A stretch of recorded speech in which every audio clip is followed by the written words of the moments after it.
forward, which was launched yesterday, and it's a joint cooperation project between Turkey and Pakistan. One vessel was launched in Karachi a few months ago, and yesterday we saw this great event that another ship was launched here in Istanbul. This is, I think, one of the finest moments of our relations to strengthen and enhance our defense production and joint cooperation. Ladies and gentlemen, may I offer once again our deep condolences for those Turkish brothers and sisters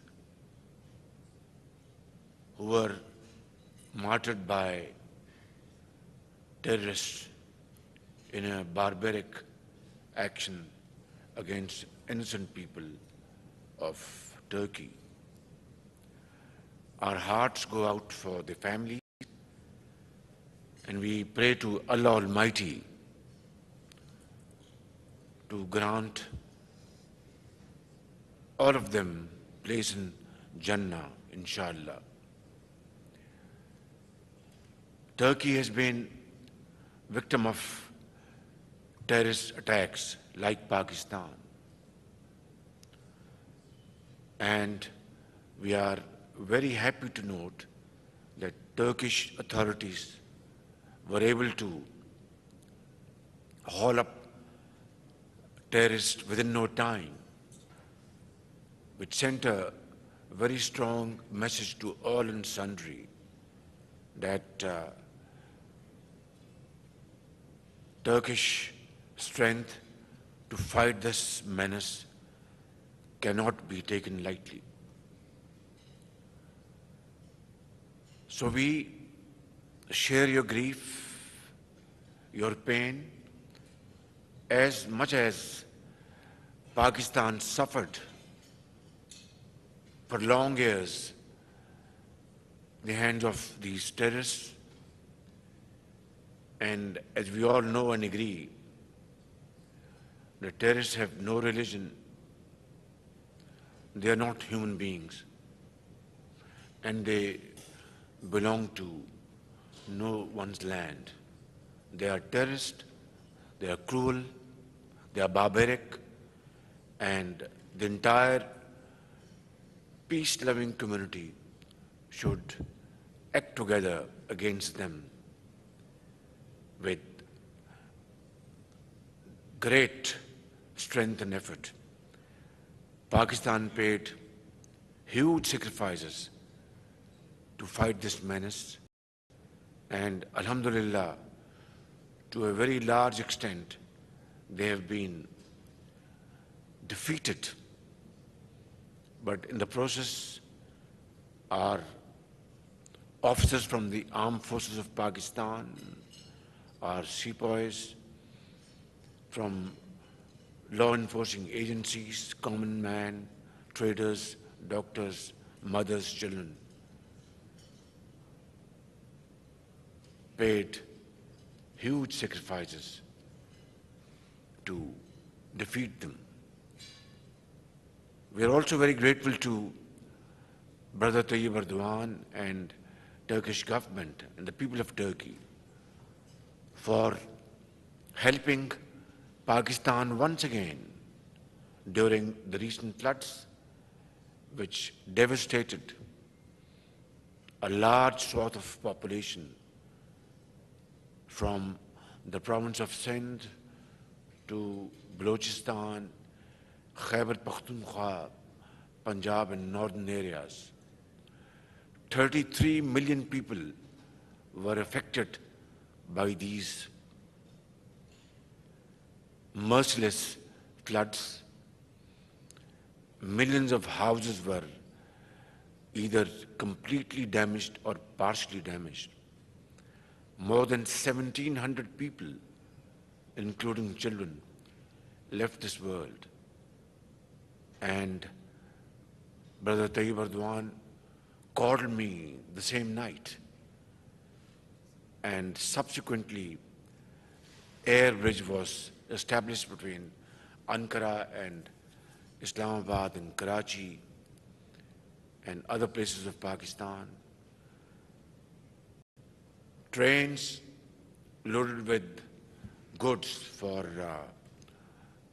flood-affected people, having tents, food, medicines, and medical teams, blankets, were sent almost every day. So I would like to once again thank my brother, President Tayyip Erdogan, the government of Turkey and the people of Turkey. That, like always, Turkey was the forefront to assist millions of people who were marooned in the water. Ladies and gentlemen, our friendship, our brotherhood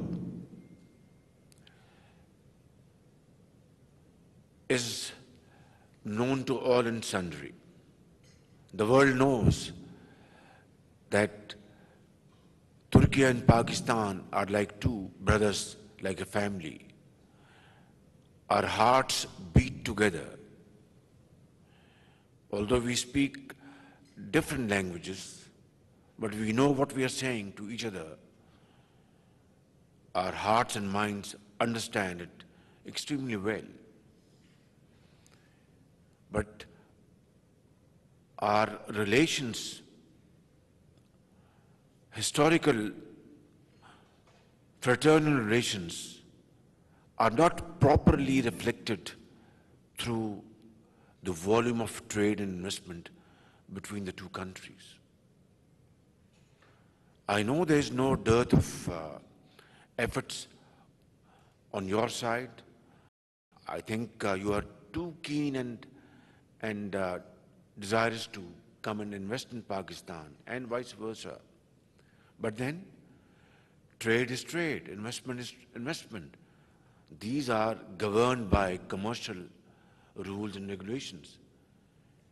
And obviously money flows to those parts where it finds itself very comfortable in terms of investment rules and regulations, in terms of profitability, and in terms of security of investment. That goes without saying, and I deeply appreciate this philosophy. And this is not only between us, it is, I think, governed by rules through centuries, and this will continue to be the case for all times to come. But again, we should have sat down in previous decades and thrashed out these issues and problems in our way. For reasons it has not happened, but it is never too late, my brothers, my sisters. I believe in this time-tested quote that wherever there is a will, there is a way. So let's start today and let's look forward. Let's learn our experience from the past and move with speed so that we can compensate the losses of the past and make dividends from now onwards. There is immense potential, infinite potential and capacities on both sides between Turkey and Pakistan. Let us synergize them. Let us put our act together and move speedily so that we can show to the world that it is not just brotherhood that we talk about in our speeches, in our lectures, in our schools, in our universities, in our stanzas, but we have the will and the commitment and sincerity of purpose to convert these into action and can implement them with fullest force of commitment and at our disposal. I know that certain Turkish companies have been wronged, not by design, but I think sometimes red tape comes in the way, lethargy, lack of understanding of the bigger picture, and sometimes bureaucracy creates hurdles, and it's not new to us. I think the entire world is aware of it. But important thing is that we need to cut this red tape with a very sharp scissor. We need to simplify our business regulations to promote investment, and you are sure that it is secured under all circumstances. Governments come and go, but investments will never be disturbed. The system will never change, rather improve and keep on improving to meet the requirements of the day. I know my brothers sitting on the left side and right side who have been given very bad treatment and for no rhyme or reason. Last time when I was here, I sincerely offered my apology, and once again I'm doing it. Yesterday when I was with my very respected brother, President Tayyip Erdogan, I had to hear this complaint once again after my visit to China. China, as you know, is a very sincere friend of Pakistan, and under China-Pakistan economic corridor framework, China has invested in Pakistan to the tune of $33 billion from 2015 or 2014 to 2018, before the completion of Prime Minister Shahbaz Sharif's government. Subsequently, this process slowed down. And like President Tayyip Erdogan, and rightly so, was conveying to me in a very brotherly fashion, in a very sweet fashion, that Brother Shahbaz Sharif, Turkish companies are more than eager to come and invest in Pakistan, but companies who have invested in Pakistan are not getting their payments. And he was not wrong. IPP companies, Turkish airlines, they are not getting their payments. And he was not wrong. It's very unfortunate that this is, sadly enough, this is a fact. And then other problems. This is exactly what I was conveyed in Beijing. And this is exactly what I was conveyed yesterday evening at the dinner meeting. I want to convey to my brothers here and my sisters here in no uncertain terms that this situation is not acceptable to my government, to me, and to the people of Pakistan who have benefited from Turkish investments, from Turkish wonderful support, and yet we're not able to fulfill our financial obligations. I want to convey this message to all of you sitting here in this hall, and through you to the people of Turkey, whether they live in Ankara or Istanbul or Erzurum or other places, that we are brothers like a family, and we will not tolerate such snags and impediments which hurt our brotherly relations. We will, inshallah, do everything within our domain to address your genuine issues.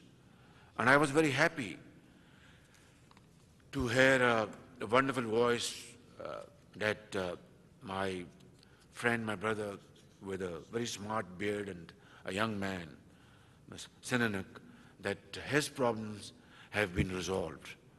And now they are, moving forward to have financial close. I'm very happy, at least some voice of comfort for me and my colleagues here. And back home, 220 million Pakistanis whose hearts beat with your hearts. And I'm saying this with utmost command, at my disposal, that hearts of the people of Turkey beat together with the hearts of the people of Pakistan. So I think, like he has, conveyed a message of great satisfaction, I think tomorrow and day after and week to follow, we will all, inshallah, convey this message of great satisfaction, which will be extremely important to promote our business and trade relations. My brother Mehmet, is a wonderful brother and a friend, and is there under the instructions of President Tayyip Erdogan to speedily complete procedures in the Parliament, Turkish National Assembly, the trade and goods agreement, which was signed between my brother Naveed Kama, our Minister for Commerce, and my brother Mehmet, has to be now ratified through the parliamentarian procedures, and I'm sure this will be accomplished very soon, as indicated by Brother President Tayyip Erdogan last night, and this will be a great step forward to, I think, achieve our targets in time to come. Now, ladies and gentlemen, before moving forward, I will take up a few comments and respond to them which were raised here, which are relevant and which are important. And without addressing them, I don't think we would have earned our breakfast this morning. Thank you very much for this wonderful hospitality, my brother Mehmet. We have signed a memorandum of agreement to enhance our trade volume from a very small amount, paltry amount of billion and a half, to $5 billion in the next 3 years. These are peanuts, honestly speaking. Turkish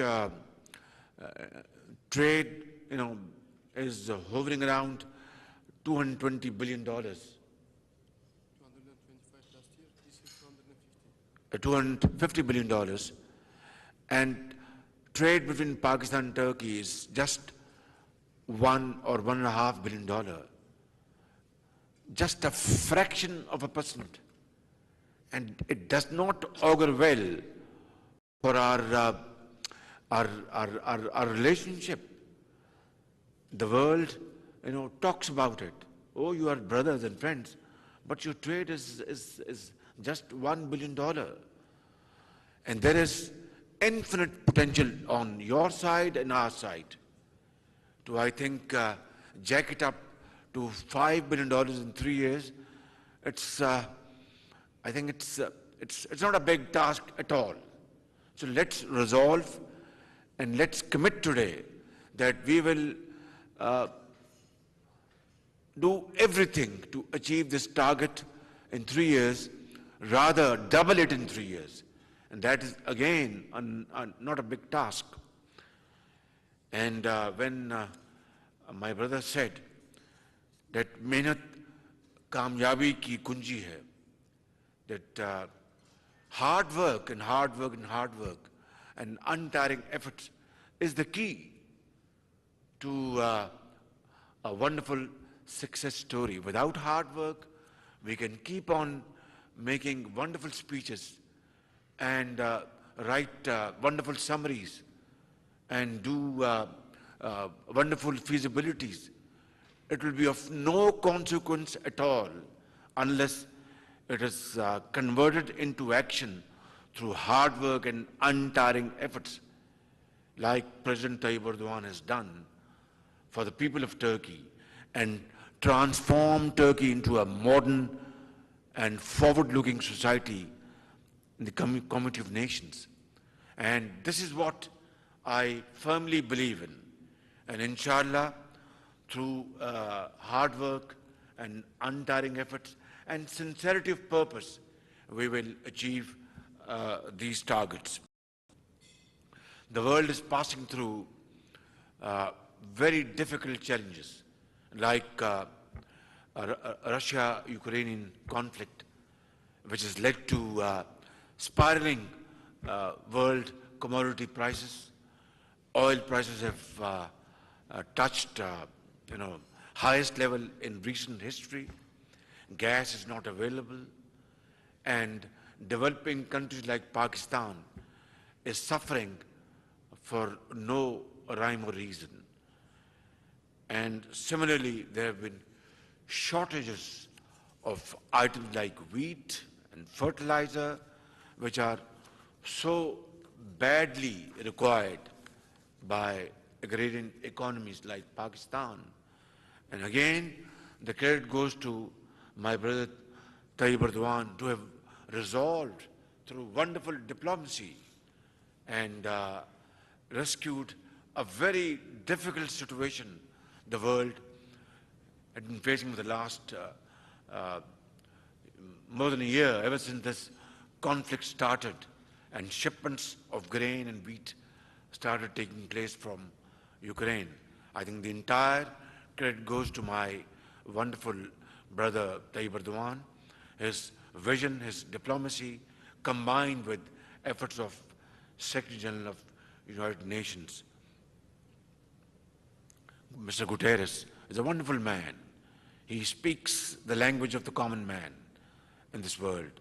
His heart goes out for the teeming millions, for widows, for orphans, for destitutes, and those who have suffered hugely at the hands of disasters without their fault. Ladies and gentlemen, next, renewable energy.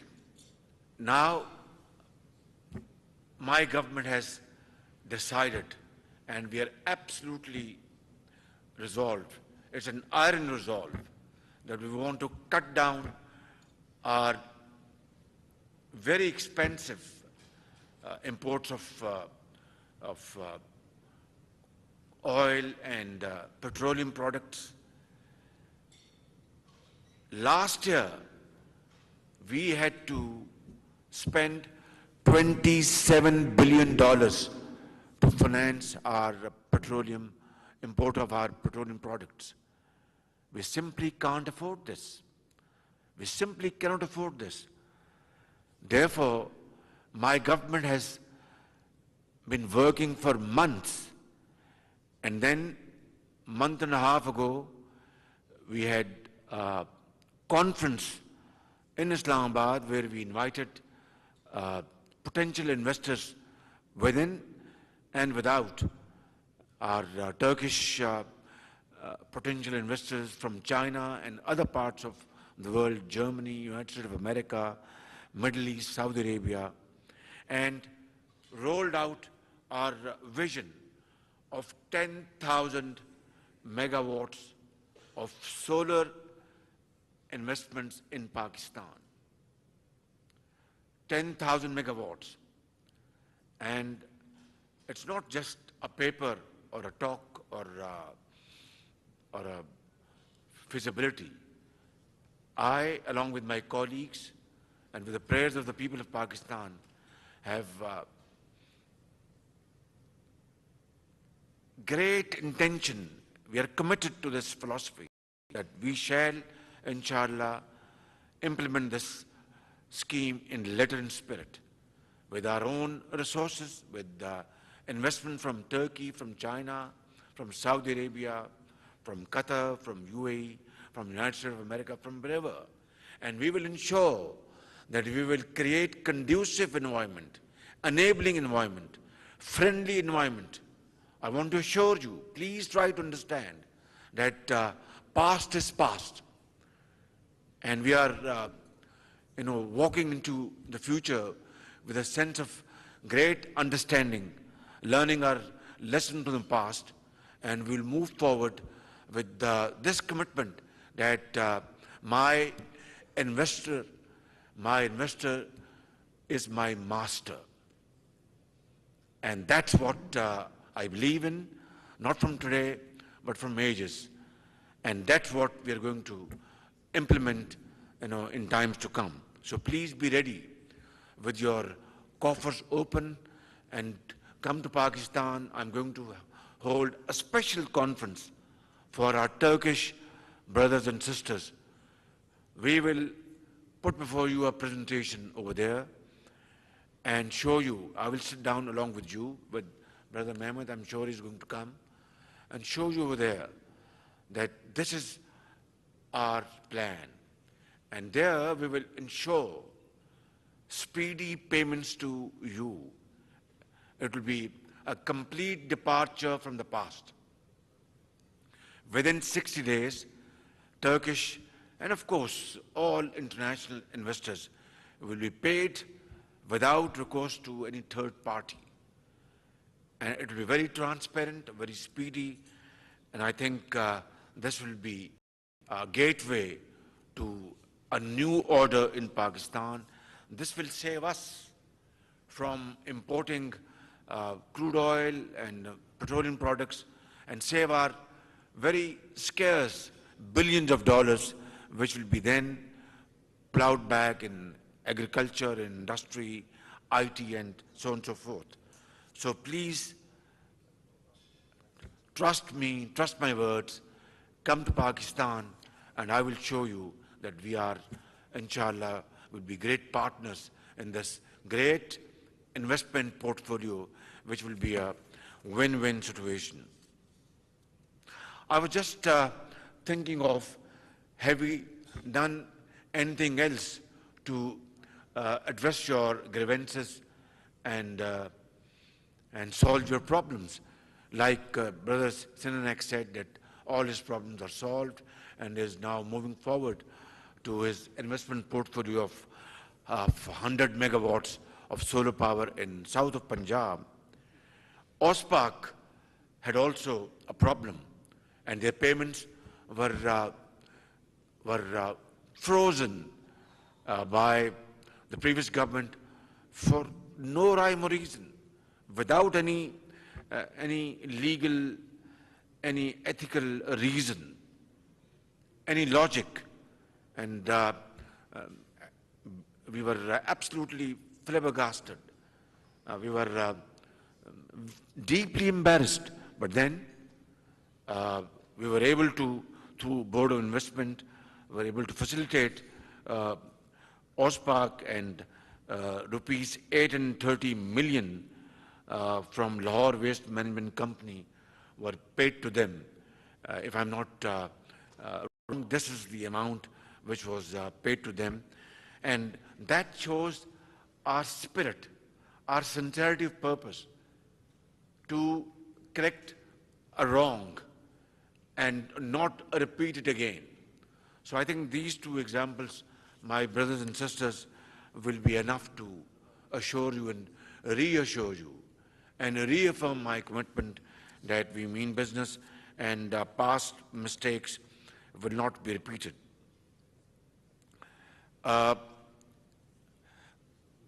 Dake, board member, thank you very much. And they are again in renewable energy, you're most welcome.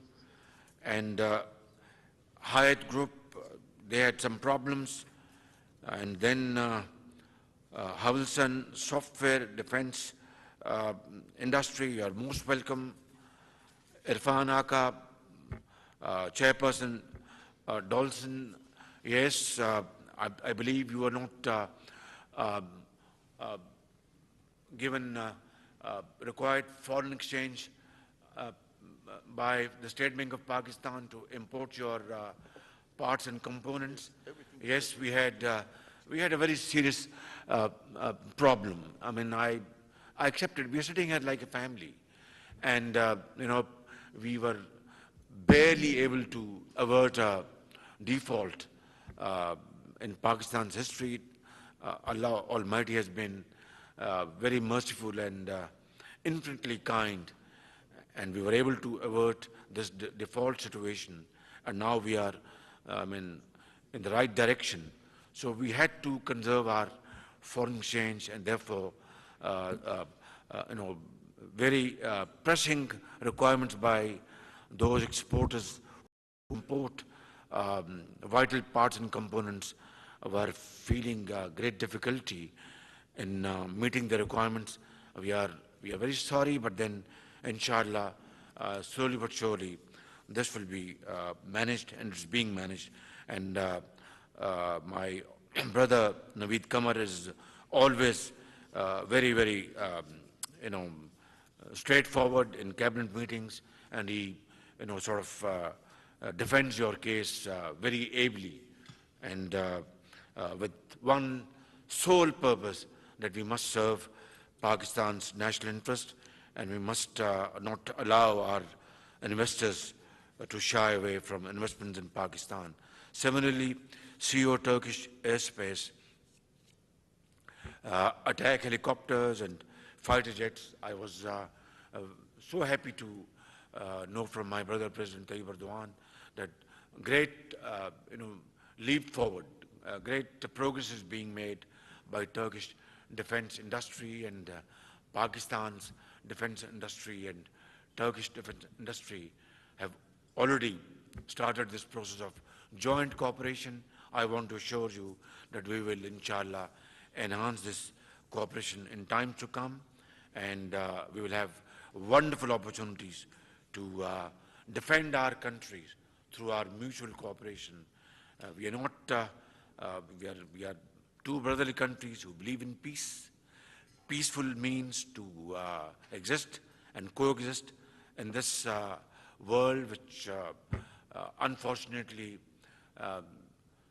believes might is right, and with their military prowess and financial muscle, some have the habit of dictating terms, but we believe in peaceful means and peaceful instruments to promote progress and prosperity, and that has to be the world order, and hopefully it will be in time to come. And then Mr.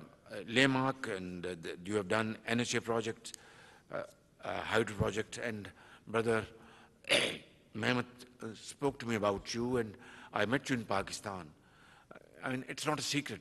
I had made a request to you that you are coming with your investments. You're most welcome.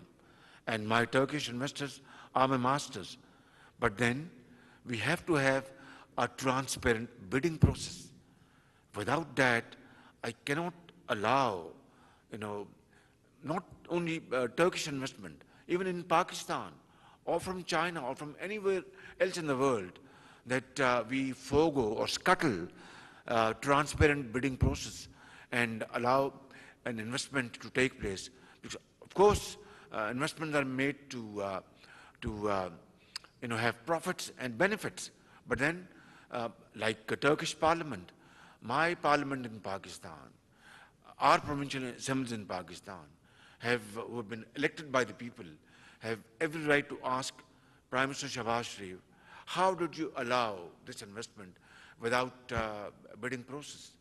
So I hope, my brothers and my sisters, you understand, and you will not have any problem at all to join this process. And I want to assure you that this bidding process will be fair and square, above board, completely transparent, and I will ensure personally, as the Chief Executive Officer of Pakistan, that no wrong will be done to you. But that thing which is an integral part of any society's, transparent and above board system of investments. I hope I am able to clear myself, but if there's anything, I'm here, I'm available to you for a smaller meeting, and inshallah I want to assure you that in the name of transparent bidding, bureaucratic delays will not be tolerated. Red tape will not take place. That I want to assure you, and it will be the case, inshallah. Dolan's company have just spoken about, and then Ulus Air Aviation, there's some of your problems are stuck up in Pakistan, I've noted, and inshallah we will certainly resolve it. And then Mr. Sharda of